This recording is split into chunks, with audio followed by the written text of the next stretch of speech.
Hi everyone and welcome to Homerino Collectibles, where today we're going to be taking a look at the DC Collectibles New 52 Supergirl. So if we flip this thing to the back of the package right here, we can see the main members of the Justice League right there, along with Nightwing and Batgirl, which I am definitely going to be picking up and reviewing.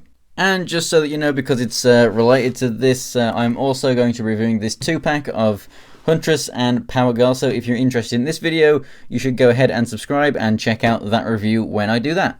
But for now, let's go ahead and get this thing open and take a closer look. And here is Supergirl out of the packaging, and this is a really good looking figure.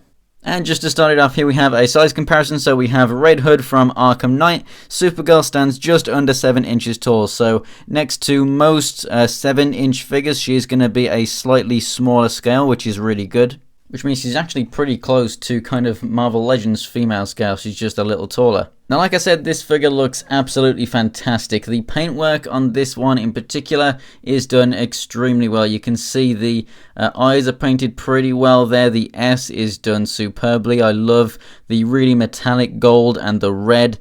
They're just such a fantastic mix there. I'm glad they didn't go with just some kind of, regular glossy kind of a red. This metallic look looks really nice. You've also got the shiny gold still on the cape right there. Obviously the red for the actual cape itself is a bit more matte, which I do like.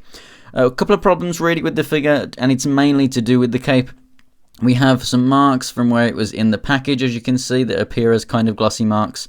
And then we have a bit of kind of wrinkling, a bit of cracking there, just because the cape is packaged more like that. So it's just kind of wrinkling on the top, like the paint that's on the rubber. Either the rubber's cracking, or it's actually not molded in this color, and it's actually the paint that's cracking on top.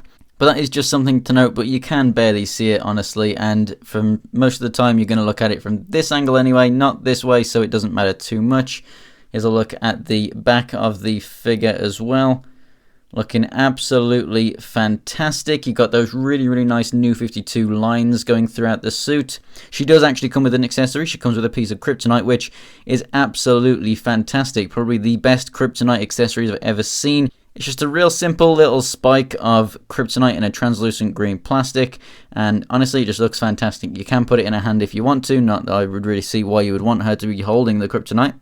As you can see, she stands really well. She is not in like high heels or anything, which is really nice for a female character to have those flat feet, especially with the cape.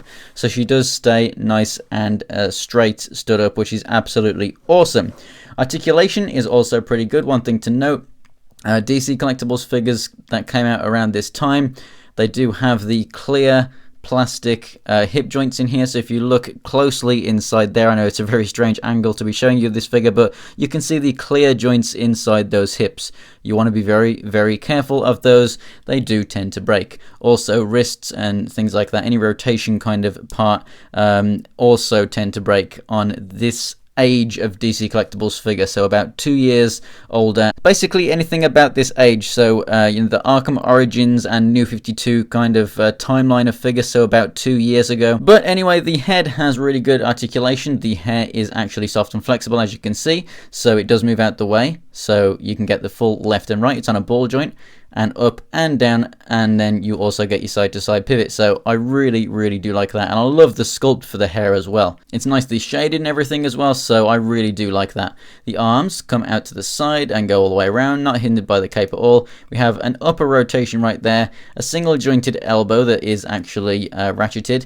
We have a rotation at each wrist, and then although this line right here looks like it might be an ab cruncher, I'm pretty sure it's just a join for the figure. It doesn't look to me like that is actually meant for a piece of articulation. The other figures that came out about this time don't have anything in the ab section either, so I'm pretty sure that is just, part of the mold. Now the hips, they do move forward and back, but I'm being very careful because mine are very tight and I don't want to break them, so they do move more than how much I'm moving them, but just, be very careful. They do come out to the side just fine though. We have a rotation here at the boot, which is really fantastic. That's really seamless there. You can't even tell that there's any articulation. Single jointed knee, and then a single jointed foot. That one's a bit stiff, so we'll just use this one a little bit. There we go. As you can see, I'm just being very careful with these because I really do not want this figure to break on me. So overall, I definitely recommend this figure. It looks absolutely fantastic. I like the scale, I like the paint choices, I like the sculpt in every way. It stands up really well. I love the accessory, and I just think it'll fit with pretty much any DC Collectibles line. So I definitely recommend that you go ahead and hunt this figure down. I think it's pretty much the definitive Supergirl to date. So thanks for watching, guys. If you enjoyed the video, go ahead and give it a like. And if you want to check out more pictures of anything else from my collection, check out my Instagram. It's Homerino123, and the link is in the description below. And for more DC Collectibles reviews, go ahead and subscribe. So thanks for watching, guys, and I'll see you next time.